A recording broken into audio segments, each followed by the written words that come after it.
नाही।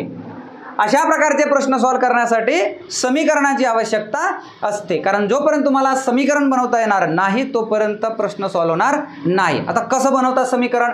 एका संख्येच्या म्हणजे एक्सच्या, एक्स आमचा गोतपुत्र आहे गणिताचा, एक्स हा गोतपुत्र आहे गणिताचा, बरोबर आहे। एक्सच्या म्हणजे गुणाकार। समीकरण कसे बनवतात, हाऊ टू मेक समीकरण, आलं लक्षात? हे लक्षपूर्वक आहे का? एका म्हणजे एक्स, च्या म्हणजे गुणाकार, 3/5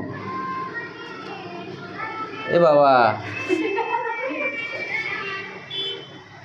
इंटू, जिथं चा है तिथं इंटू लक्षात ठेवायचा। हिंदी में का आता है और इंग्लिश में ऑफ आता है।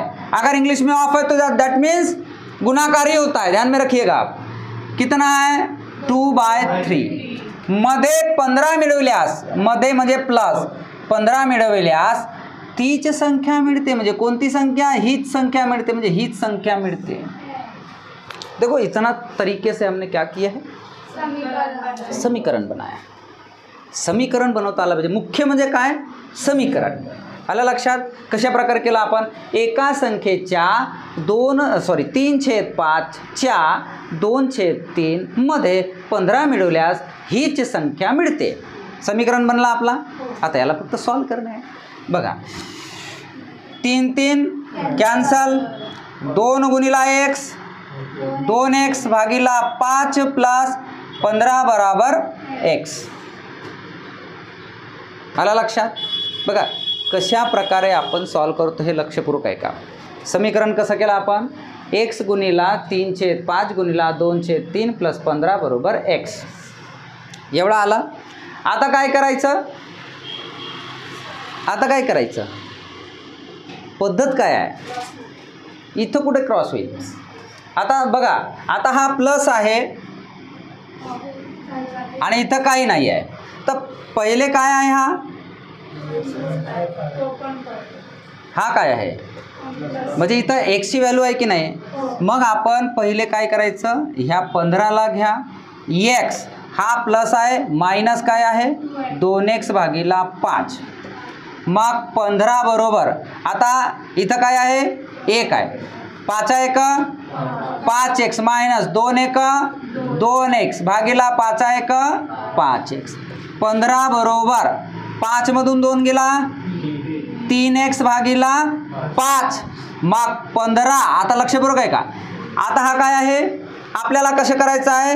एक्सची व्हॅल्यू काढायची आहे, तर एक्सला इकडे घ्या, 15 गुणिला 5 भागिला 3, तर एक्स बरोबर 3×5 15, 5×5 25। तुमचा आन्सर किती आला बेटा? 25 आया। आला लक्षात? कशा प्रकारे केला आपण?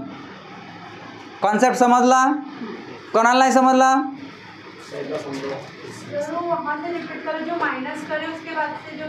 हाँ, कहाँ से? ये फिर से देखो, लाहा की लुबड़ नहीं करना है, ध्यान में रखिएगा। ये हमने क्या लिख दिए? 2x/5 प्लस 15 बरोबर x, इतना समझ में आया? उसके बाद में क्या करना है? ये इसको पहले इधर ले लो, बराबर ये। अच्छा, अपन ने ऐसा क्यों किए ये समझ में आना चाहिए, क्योंकि यहाँ x है, यहाँ x है, तो दोनों x वाला एक साथ होना चाहिए। जब हम तुलना करते हैं या प्लस माइनस करते हैं या कुछ भी करते हैं तो दोनों की वैल्यू सेम होना चाहिए। हम वैल्यू सेम कर रहे हैं, समझ में आया? इसको और इसको सेम करो पहले, तो क्या करेंगे हम?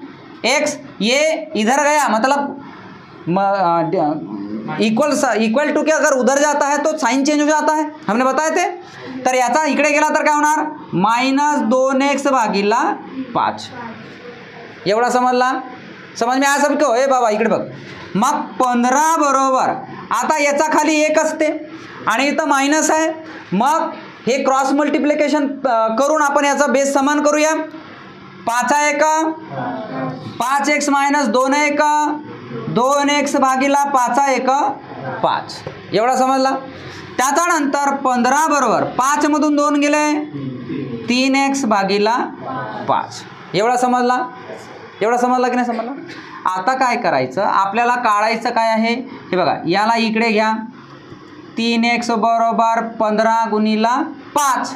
मग xची व्हॅल्यू काढायची आहे तर 15 गुणिला 5 भागिला 3. मग x बरोबर 3 5 15, 5 5 25. आता समझला अरविंद? ठीक है, इस तरीके से क्वेश्चन सॉल्व होता है। समझ में आया? कॉन्सेप्ट देखिए, बेसिक देखिए, उसके क्या नियम है वो देखिए, कब कहाँ क्या होता है वो भी देखिए। ठीक है।